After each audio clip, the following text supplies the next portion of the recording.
She'll never notice the missing money. That's what I heard. Soft laughter following, careless and cruel. They thought I couldn't hear. They thought I was old, fragile, and blind to betrayal. But they were wrong. That betrayal lit a fire in me I never thought I had. My name is Ruth Henderson, and I suppose I should start by saying I'm not a fool. I may be 74, my hair silvered, and my knees slower than they used to be, but my mind still catches everything. Before we go on, I'd love to know, where are you watching from tonight? Tell me down in the comments, because I know some of you out there have faced that same quiet kind of betrayal, the one that comes dressed as kindness. Now, let me take you back. It was a Sunday afternoon, the kind where the air smells of rain and old lilacs. My son Daniel and his wife Vanessa had come over for lunch. The house was warm, the chicken casserole in the oven, and the sound of my late husband's old clock ticking in the corner. I remember setting the table, humming to myself, grateful for company. Vanessa had always been charming, too charming perhaps. She had a way of smiling that didn't quite reach her eyes. Daniel adored her, though. He said she was modern, efficient, and practical. Those were his words. I preferred calculating. I was pouring iced tea when I heard it. Her voice, low but mocking, coming from the hallway. She'll never notice the missing money. She barely checks anything these days. I froze. My heart stumbled. There was a pause, then laughter.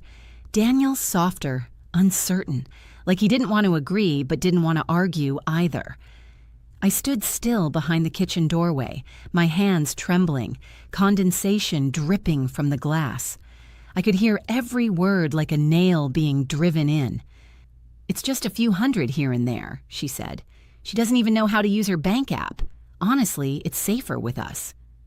They were talking about me, about my money, about the savings my husband and I had built over 40 years of teaching and fixing broken things and skipping vacations. When they walked back into the dining room, I pretended nothing happened. My smile felt like porcelain, brittle and hollow. "Dinner's ready," I said softly. Vanessa beamed, complimenting the casserole she hadn't helped make. Daniel avoided my eyes. We ate like everything was fine, but inside, something had shifted. That day, a seed of suspicion took root, and it would grow into something stronger than either of them expected. After lunch, Vanessa offered to handle the bills like she often did. "It's just easier, Mom," she said, waving her phone. "Everything's online now." She smiled sweetly, the same smile she probably used on bank clerks and delivery men. I nodded, pretending to be the grateful old lady she believed I was. When they left, I sat alone at the table, staring at the empty plates and folded napkins. My husband's photo sat by the mantel, that steady look in his eyes. He'd been gone 8 years now, but I could almost hear his voice. "Don't let anyone handle what you built, Ruth." I whispered back to him, "I think I already did." That night, I took out my old ledger, a habit from my teaching days. I started writing line by line what I remembered, deposits, withdrawals, bills. My handwriting shook, but my resolve didn't. Something wasn't right. A few missing entries, smaller deposits, small cash transfers I didn't remember making. I stared at the numbers until my vision blurred, and that's when I realized this wasn't just about money. It was about control. They thought I was too old to notice, too kind to confront, too slow to fight back. But I wasn't done yet. I closed the book, turned off the lamp, and sat in the dark for a long while, listening to the wind against the window. And in that quiet, I made myself a promise. I would find out exactly what they took, and I would take back everything they thought I'd lost. The next few weeks felt like living inside a polite performance. Vanessa called me Mom in that honey-dipped voice, dropping by with grocery bags and bright smiles. She'd pat my shoulder and say things like, "You just relax, I'll take care of everything." And I believed her, at least I wanted to. After my husband passed, I'd promised Daniel I wouldn't burden him. He'd insisted I move closer, so he and Vanessa found me a small house only a few streets away. I thought it meant closeness, but it turned out to be convenience. Every Sunday, she'd bring her iPad and open my online banking. "Just checking the utilities," she'd chirp. "These companies charge so many hidden fees." I didn't mind at first. The numbers looked fine and my pension arrived like clockwork. But slowly, small oddities crept in. $120 missing here, $80 there. When I asked, she laughed, brushing invisible lint from her blouse. "You must have withdrawn it for groceries, Mom. Don't you remember?" Her tone was so light, so confident that for a moment I doubted myself. I told myself it was age. Maybe I had forgotten. Maybe I was becoming one of those confused old women people whisper about in waiting rooms. That thought terrified me more than the missing money. So I started writing things down again. Little notes on a pad by the phone. I logged every bill payment, every grocery trip, every check. Vanessa found the notebook once and smiled. "That's adorable," she said, "like balancing a checkbook in the 90s. I smiled back, though my hands clenched under the table. One afternoon, I overheard her in the garden talking on the phone. The window was cracked open for air. The smell of lemon polish drifted through. "Honestly," she was saying, "I should get a medal for dealing with her finances. Old people shouldn't manage money. It's basically a public service, what I'm doing." I felt something cold run down my spine. It wasn't what she said. It was the laughter that followed, bright and cruel, echoing against my rose bushes. That night, I didn't sleep. I sat up rereading bank letters, cross-checking every line against my notebook. Numbers didn't lie. People did. Still, I didn't confront her. Not yet, because I remembered my husband's voice again. "Don't start a war until you know the battlefield." So, I observed. Vanessa began visiting more often, always under the pretext of helping. She'd insist on using her own card for groceries and say I could reimburse her later. She even set up automatic bill payments, so you don't have to worry. The truth was, she was slowly moving my entire life into her hands. Daniel, meanwhile, seemed oblivious. He worked long hours at the firm, came home tired, and trusted his wife completely. Whenever I hinted at my unease, he'd sigh. "Mom, Vanessa's just trying to make things easier for you. Please don't start imagining things." Imagining. That word stung. I nodded and let it drop, but inside I was already starting to keep secrets of my own. A few days later, I noticed something new, a letter addressed to Vanessa Henderson from my bank, accidentally delivered to my mailbox. The envelope was thick, stamped "Account Update." My pulse raced. I didn't open it, but I knew what it meant. She'd linked herself deeper than I realized. I stared at the envelope for a long time, then slid it into my desk drawer. I wasn't ready to confront her. Not until I had proof. The next morning, I looked at myself in the mirror. Silver hair pinned neatly, eyes tired but sharp. "You're not losing your mind," I whispered. "You're being tested." From that day on, I smiled when Vanessa smiled, nodded when she talked, even thanked her for her help. But behind that polite mask, I began planning. Because if she thought I was too old to notice, she'd soon learn. I might move slower these days, but I still know how to win a quiet war. It was a Tuesday morning when I decided to stop pretending. The sky outside was the color of pewter, heavy and still. I put on my navy coat, the one my husband used to say made me look like I meant business. And I took the bus downtown. I told no one. Not Daniel, not Vanessa. The bank was quiet, the kind of quiet that carries whispers of secrets. A young teller with kind eyes greeted me. "Good morning, Mrs. Henderson. How can I help you today?" I smiled, clutching my worn leather purse. "Oh, it's just a small question," I said. A little confusion about my statement. "I'd like to check a few things, if you don't mind." She nodded and typed something into her computer. The sound of keys clicking echoed like ticking clocks. After a few moments, her expression shifted. Just slightly, but I caught it. "It says here," she said gently, "that there are 2 names on your account. You and Mrs. Vanessa Henderson?" My stomach dropped. 2 names? I repeated, trying to keep my voice calm. Yes, ma'am. It looks like she was added a few months ago. She has full joint access. She's been handling transfers, setting up automatic payments, things like that. My throat went dry. Did I sign anything? The teller hesitated. I can't say for sure, but the system shows digital consent. Maybe online authorization? Digital consent.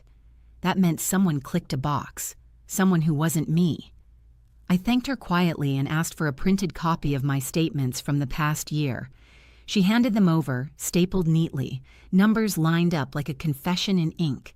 I stepped out into the cool air, the papers tucked under my arm, and I felt my hands tremble. Not from weakness, but from anger. When I got home, Vanessa's car was already in the driveway. She was inside, humming as she rearranged my kitchen drawers. "Oh, hi, Mom," she said brightly. "You were out early. Groceries." I smiled faintly. "Just a little errand." She kept chatting about dinner plans while I watched her move around my kitchen like it was hers. She had no idea I knew. Not yet. That evening, I called Daniel. "Sweetheart, I went to the bank today," I said. "They said Vanessa's name is on my account." There was a long pause. Then he sighed. "Mom, please don't make this into something it's not. Vanessa's just trying to help.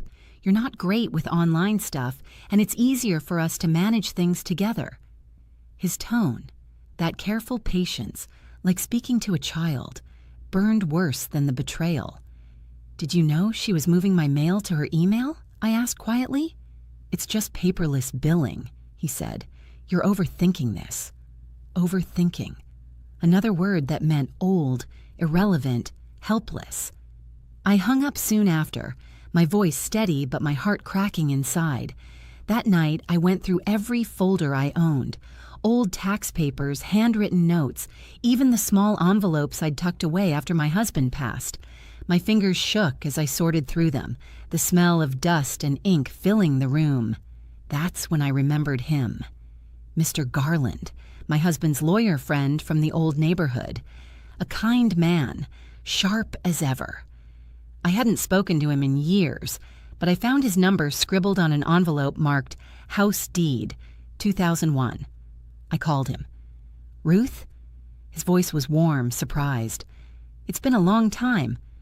"It has," I said softly, "and I wish I were calling for better reasons.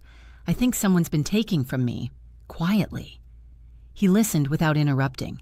Then he said something that stayed with me. "Don't confront them yet. Bring me everything. We'll see what's been done, and we'll undo it." When I hung up, I exhaled for what felt like the first time in months. The mask was off. The polite act was over. Vanessa had turned my trust into a trap. But she'd just made her first mistake. She underestimated the woman she was stealing from. Mr. Garland arrived 2 days later with a worn briefcase and that same steady look he'd had back when he helped my husband draft our will. We sat at my kitchen table, the same one Vanessa had mocked as old-fashioned. "Let's see what we're dealing with," he said. I slid the printed statements toward him, page after page of numbers, dates, and tiny withdrawals. He adjusted his glasses, tracing a finger down each line. "Recurring transfers," he murmured. "Family expenses, household support, and, here, a savings account you didn't mention." "Because I didn't open it," I whispered. He leaned back, exhaling. "Ruth, this isn't sloppy bookkeeping. It's systematic." We added the amounts. $28,400, gone in under 2 years. My breath hitched. That was the emergency fund my husband and I had built after his diagnosis. Money meant for security, for peace. "Do you want to press charges?" Mr. Garland asked softly. "Not yet," I said. "I need to understand how deep it goes." He nodded. "Then we document everything, every transfer, every signature." While he photocopied the pages, I stared at the ledger of my life reduced to thefts, hidden beneath polite smiles. That evening, after he left, I made tea and sat beneath the ticking clock. Each sip tasted of metal. I opened one envelope I hadn't shown him, a letter from the bank about new digital permissions. At the bottom, a shaky signature that looked like mine, but wasn't. The R was wrong, the loop too large. Vanessa had forged it.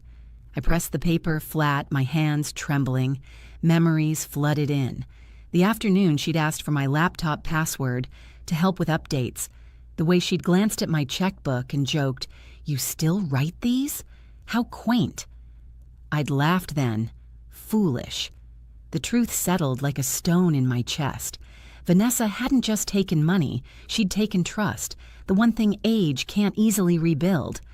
I thought of Daniel, my sweet boy who once built me paper flower bouquets for Mother's Day. How did he become the man who looked away while his wife dismantled my life? The clock struck 10. I folded the forged letter carefully into a folder marked evidence and locked it in my desk. Then I opened my journal and began to write, not as a victim, but as a witness. They think I'm too kind to notice. They think grief dulled my sight. But I see them now, clearly. 2 weeks passed quietly. Vanessa continued her visits, chirping about recipes and budgeting tips. I listened, nodded, played the frail old widow she imagined. Then one morning, she asked casually, "Mom, mind if I move that extra pension deposit into the joint savings? It'll earn better interest." "Of course, dear," I said, smiling. "But remind me, which account is that again?" She hesitated, just for a second, and that flicker of unease told me everything. That night, I called Mr. Garland again. "It's confirmed," I said. "She forged the joint savings signature. I want to act." "We'll start by freezing the account," he replied, "and we'll make sure she can't touch another cent." When I hung up, I stared at my reflection in the dark window.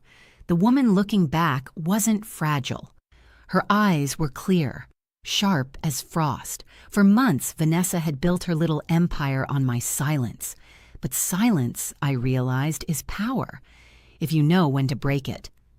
I turned off the lights, the folder under my arm, and whispered to the night, "Tomorrow, I take back what's mine." The next morning, the air felt different, crisp, charged. I brewed my coffee a little stronger, pulled my hair back, and called the bank's fraud department. The woman on the other end was polite but cautious. "We take these matters seriously, Mrs. Henderson," she said. "Can you confirm you didn't authorize any secondary access?" "I can confirm," I replied, my voice steady. "And I can also confirm the signature you have on file isn't mine." There was silence, then the soft clicking of keys. "Understood," she said finally. "We'll initiate an internal review and temporarily freeze the accounts for safety. You'll receive new credentials by tomorrow." I thanked her. Then I sat back and let the relief wash over me. For the first time in months, I felt the ground beneath my feet again. But I wasn't done. Mr. Garland and I opened a brand new account in a different bank, under my name only. My pension and remaining savings were transferred there quietly. Every automatic payment Vanessa had set up was canceled. I changed my email, my phone number, and even my signature authorization. Still, I left one small account untouched, the same one Vanessa always used for her household transfers. I left a few $100s in it, enough to bait her, and then I waited. 3 days later, Daniel and Vanessa came by for dinner. She was chipper, all smiles, setting the table like a queen arranging her court. "Mom, I was thinking we should increase your utilities payment a little," she said lightly. "The bills are higher this season." "That's very thoughtful," I said, folding my napkin neatly. "Whatever you think is best." She smiled, satisfied, and pulled out her phone, no doubt logging into what she still believed was her personal ATM. Her fingers hesitated midair. I watched her expression shift, confusion flickering into panic. She tapped again, harder this time, then again. "Is something wrong, dear?" I asked. It's saying the account's restricted," she stammered. "There must be some glitch." "Oh?" I tilted my head. Technology these days, always full of surprises. Daniel looked up from his plate. "I'll check later," he said. "Probably just an update." I smiled, but inside, I could feel my heartbeat thundering in my chest, a mix of triumph and sorrow.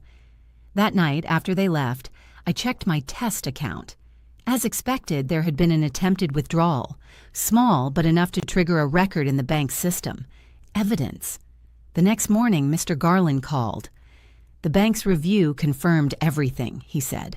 Unauthorized access, forged signature, even email rerouting. They've revoked all third-party privileges. It's done. I didn't reply right away. I looked out my window instead, watching the autumn leaves scatter across the yard. It was strange. Victory didn't feel loud. It felt quiet, like peace returning after a storm. That weekend, Vanessa called. "Mom, did you change the bank info?" Her voice was sharp, stripped of its usual sweetness. "I did," I said simply. "Why?" "Because it's mine." The silence that followed was almost satisfying. I could picture her pacing, her perfect composure cracking. I imagined her realizing the little empire she built on deceit had collapsed overnight. When she finally spoke, her tone was venomous. "You're being paranoid. Daniel will hear about this." "Good," I said softly. "He should." I hung up before she could say another word. Then I sat down, folded my hands, and let the quiet fill the room again. They thought age meant weakness. They mistook patience for ignorance. But patience is what wins wars. And I had just begun mine. It was a gray Saturday when the storm finally broke. Vanessa and Daniel arrived unannounced. No smile this time, no fake charm. Their faces were tight, their voices sharp before they even crossed the threshold. "What did you do to the accounts?" Daniel demanded.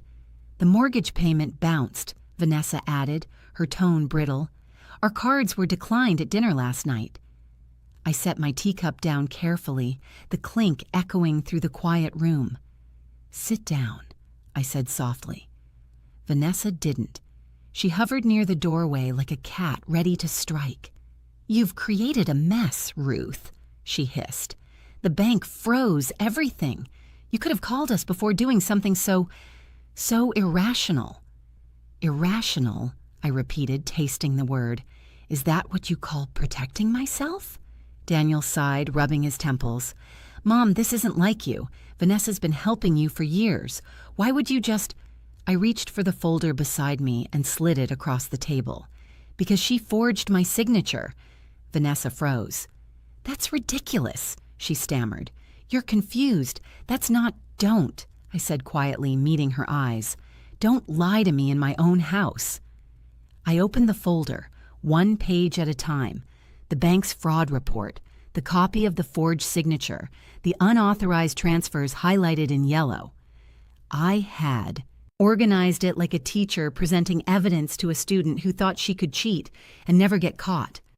Daniel's face drained of color as he scanned the papers. "Vanessa, what is this?" "They're twisting it," she cried. "It's a misunderstanding." "A misunderstanding that cost me $28,000, I said calmly. "A misunderstanding that used my dead husband's name to open fake accounts. A misunderstanding that moved my pension behind my back." Vanessa's jaw tightened, but I saw the flicker of panic in her eyes. "You don't understand, Ruth," she said, her voice trembling. "We were just borrowing. Daniel lost some work hours and we were short on bills. I meant to replace it.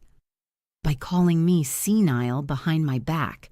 By laughing about the missing money you said I'd never notice." The words hit like stones. Her lips parted, but no sound came out.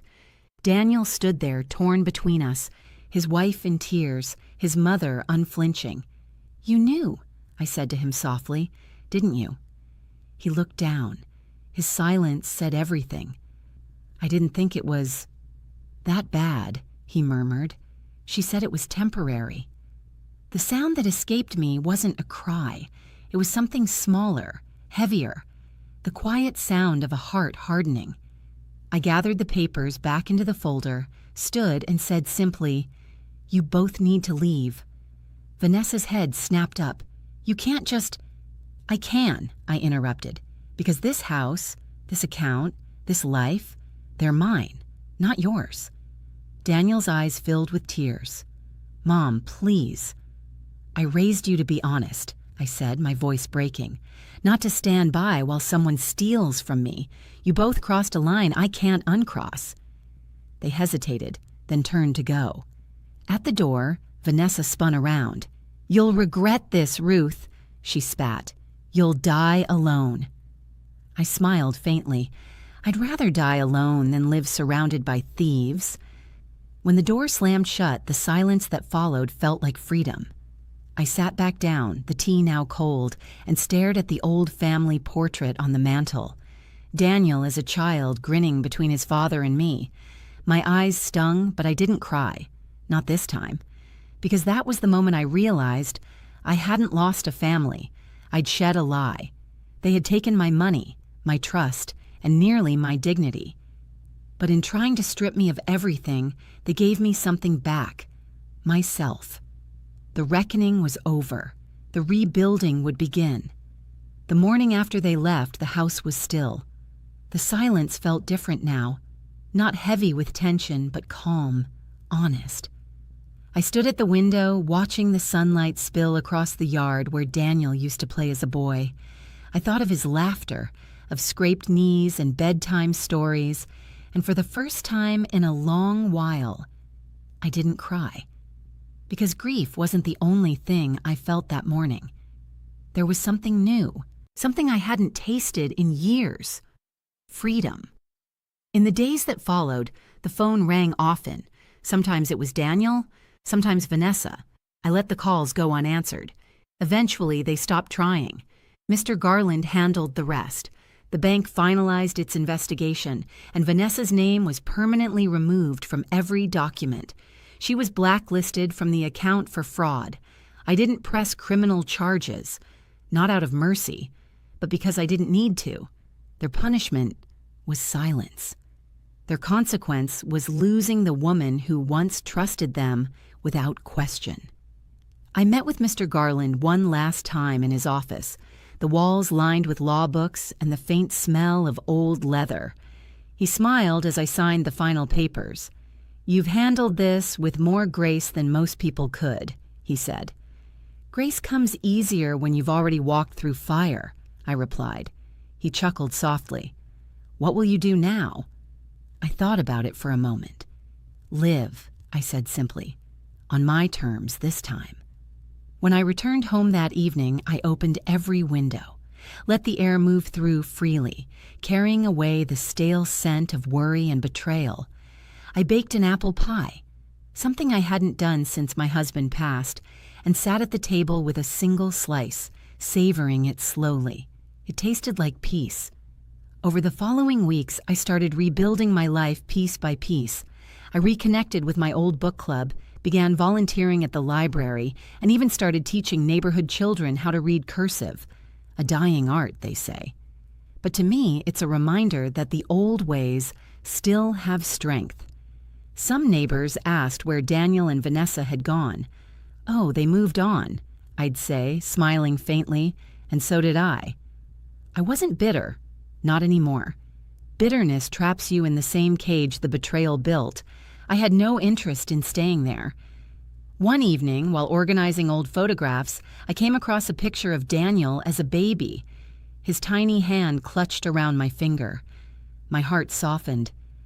"I hope you find your way back, son," I whispered, "but you'll have to do it with clean hands." I didn't hate him. I pitied him. For forgetting that integrity is worth more than money, and that once trust is broken, no sum can buy it back. As the months passed, the seasons turned. My garden bloomed again. Roses, marigolds, even the stubborn tulips that never used to take. I tended to them like I tended to myself, patiently, gently, with faith that roots heal even when branches break. One afternoon, I received a letter from the bank, addressed to Ms. Ruth Henderson, just my name, no joint account, no secondary access, just me. I smiled, tracing my fingers over the ink. It was the simplest proof that I had taken back what was mine.